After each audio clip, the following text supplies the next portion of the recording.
Hey savvy entrepreneurs, if you invest $1 million in real estate and dropshipping, which one would give you the higher and better returns? Let's compare these two. So $1 million invested into real estate and dropshipping, which one gives you highest profit margins? Let's get into real numbers and real world example. So first up, real estate investment. For a $1 million down payment, you can procure a property worth $4 million. And let's say an average amount of return on investment, about 7% annually, your property could fetch you an annual total gross revenue of $280,000 per year. But we need to factor in the expenses to manage this investment. So the first up is the property management. So let's reduce 10% of the property management cost. The next is the maintenance. So let's add in around 5% for the maintenance. And 5% would be the cost of non-occupancy, because it's not a guarantee that your property would be occupied across the year, right? So let's factor in 5%. So reducing all these costs, you would get $224,000 as a net operating income. Now we'll have to consider the mortgage rate. So let's take in for 30 years mortgage at a minimal interest rate of 4%. You would be paying $115,000. So when you reduce that, this leaves you with a cash flow of $109,000 annually. So a net return of 10.9% for a $1 million investment in real estate. Now let's explore the potential of investing $1 million into dropshipping. $1 million is a very good investment amount, and you can heavily invest into your websites and marketing, and you can sell a ton of products. So let's say you make $500,000 in revenue, and let's put a very nominal margin of 20%. Generally, your margin ranges somewhere between 10% to 30%. So let's come somewhere in between this 20% margin. So we are talking about $100,000 of gross profit a month, which translates into $1.2 million of gross profit annually. Now, let's deduct all the expenses. So first up, the website.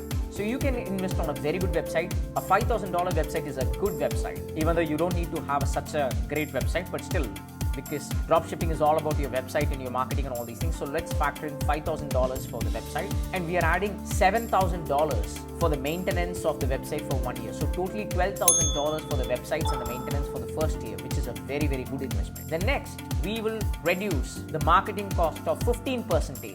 And if you're selling on platforms, certain platforms charge you platform fees, and if you're using payment gateways, you might also have to pay those fees. So let's factor in 5% of the cost for the platform or the payment gateway fees. Payment gateways are much cheaper. It would be around somewhere around 2 to 3%, but let's factor in 5%. And let's also reduce 2% of the cost for the returns and refunds. Okay. So after deducting all these expenses, the net profit would be $988,000. So that means 98.8% of returns in dropshipping if you invest $1 million. In real estate, it was 10.9%, whereas in dropshipping, it is 98.8%. Let's make a round figure, and let's say you're getting 100% of return on investment with dropshipping.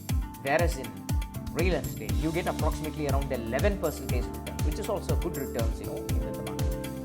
So even if you are inefficient, even if you're not able to get great returns in your marketing effort, still if you make 50% of things, your return on investment would still be 50%. That is $500,000 in 1 year in dropshipping. So dropshipping clearly shows that you can make a significant return on investment for the money that you have invested. But in terms of real estate, you have a tangible asset, and the return on investment is stable and much more secure when compared to dropshipping. Whereas dropshipping is much more scalable. In the first year, if you're able to pull off this 50% to 100% returns, in the second year, you can actually expand the products and you can actually make much better than this. That's why dropshipping is a much lucrative investment option. But ultimately, where to invest this $1 million depends upon your personal preferences, based on your risk tolerance level and based on the stability of the income that you would want to do and the kind of efforts that you'll have to put in. For the real estate, it's much simpler because if you get a property management company, you can outsource it to them and they will do the property management and all these things. Whereas in terms of drop shipping, even if you outsource it to a digital marketing agency or a full service agency who can take care of everything, you still will have to involve a lot in terms of drop shipping unless your business matures. So if you like this comparison, hit the like button and let us know in the comments about your thoughts. What do you think about this comparison? Where will you invest your money if you have $1 million? For more such drop shipping based and e-commerce based content, follow me, Hey Faz.